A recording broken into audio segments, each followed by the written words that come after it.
Sir మరి మీ నాన్నగారు చనిపోయాక మీరు మనం అక్కడి నుంచి అట్లా ముందుకెళ్ళిపోయింది టాపిక్. మీ నాన్నగారు అదే ఎక్కడికి వెళ్ళి ఉంటారన్న ఆబ్వియస్లీ నరకానికి పోయి ఉంటాడు. He not believe in Jesus, that's why he go to hell అన్నాడు. నేను అన్నాను తప్పులేదు సార్, మిమ్మల్ని కని పెంచి ఇంత చేసినందుకు ఖచ్చితంగా మీలాంటి దరిద్రుని కొడుకుగా పొందినందుకు ఆయన ఖచ్చితంగా నరకంకే వెళ్ళవలను. మరి ఎందుకు నన్ను వీడెవడు సార్ చెప్పడానికి?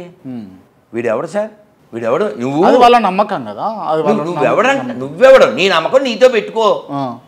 నీకు ఇప్పుడు నువ్వు రాత్రి వెళ్ళి ఏదో తింటావు, గడ్డి తింటావు, బజ్జీలో లేదా కొండ బిర్యానో తింటావు. రోగం ఎవరికే? నీకే. కావాలితే మేము చెప్తాం ఏం తింటావు నానంటే వెళ్తూ కొండ బిర్యానీ తిందాం అనుకున్నాను గురువుగారు అన్నావు అనుకో. ఏమయ్యా ఎదర కొండ పెంచుకోవడానిక కొండ బిర్యానీ బుద్ధి లేదా, రాత్రిపూట ఎందుకు తింటావు, ఏం తింటే ఇడ్లీ తిను అని సలహా చెప్తాం. అబ్బే నేను తినాల్సిందే, తిను, ఎవడు పడాలి కడుపు నొప్పి నీకే. మొన్నవాడు మావాడు బజ్జీలు ఈడు తిన్నాడని ఆడు తినేశాడు, ఆడి అంతే కడుపు నొప్పి, నో భోజనం. ఎవడు నొప్పి వచ్చింది? అంతేగాని నువ్వెవడు డిసైడ్ చేయడానికి ఇంకొకటి విషయం అట్లా.